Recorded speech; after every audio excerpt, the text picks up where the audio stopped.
So next जो हम right discuss कर रहे हैं, that is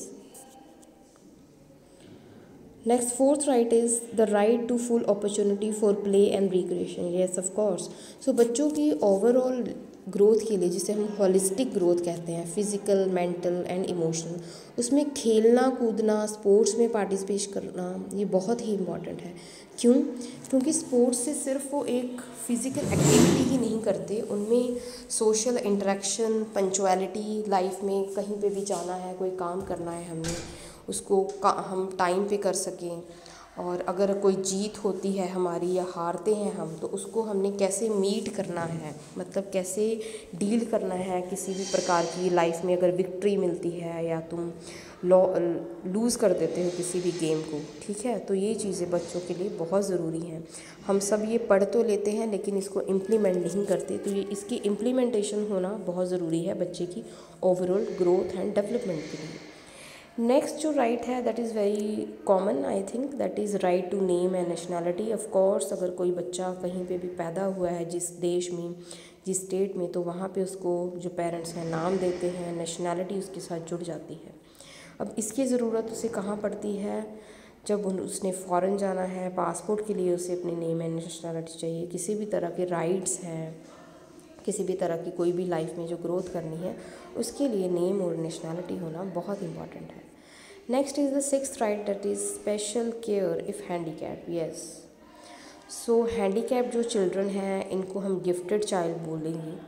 so handicap children जो हैं उनके लिए स्पेशल कोटा सिस्टम है, हर जगह पे इनकी कुछ ना कुछ सीट्स जो हैं वो रिज़र्व रखी जाती हैं। जैसे आप ट्रैवलिंग में जाते हो तो वहाँ पे रिज़र्वेशन है, जॉब के लिए, पढ़ाई के लिए। तो ये जो चीज़ है बहुत ज़रूरी है, ताकि जो बच्चे का सेल्फ कॉन्फिडेंस लेवल है वो टूटे ना, वो बना रहे, इसलिए।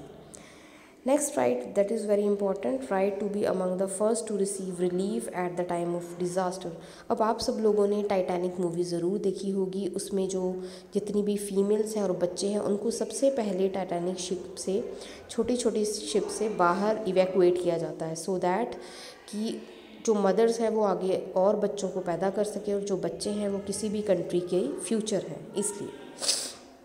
Next is right to learn to be a useful member of society and develop individual abilities. अब यहाँ पे हम इंडिविजुअल एबिलिटीज़ को डेवलप क्यों करना चाहते हैं? ताकि हर एक बच्चा जो है उसमें स्किल्स हो सकें किसी भी नई चीज़ को सीखने के लिए, जिससे वो सोसाइटी में कुछ ना कुछ वापस कर सके। जैसे हम सोसाइटी से सब कुछ ले रहे हैं, हम एजुकेशन ले रहे हैं, हम फूड ले रहे हैं, लेकिन हम उस सोसाइटी को वापस क्या दे रहे हैं? That is very important. Next is right to be brought up in the spirit of understanding, tolerance, peace and universal brotherhood. तो दोस्तों, आजकल आपको पता है वॉर, आपस में देश या कंट्रीज़ जो हैं वो बहुत लड़ झगड़ रही हैं, बहुत सारे टेररिज्म वगैरह हो रहा है।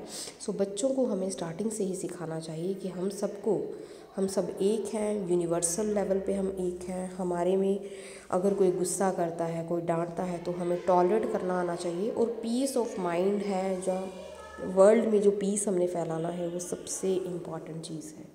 तो मानिए जिस कंट्री में बच्चों को ये सब चीज़ें सिखाई जाएंगी, वो कंट्री कभी भी पीछे नहीं रह सकती।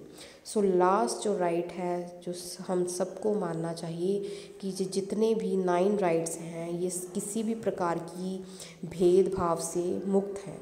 कोई भी रेस है, किसी भी कलर का बच्चा है, मेल है, फीमेल है, किसी रिलीजन का है, किसी भी कंट्री का या सोशल ग्रुप का है, उन सबको इन 10 राइट्स को इंजॉय करने का फुल राइट होना चाहिए। So that's all with the today's topic. Thank you so much.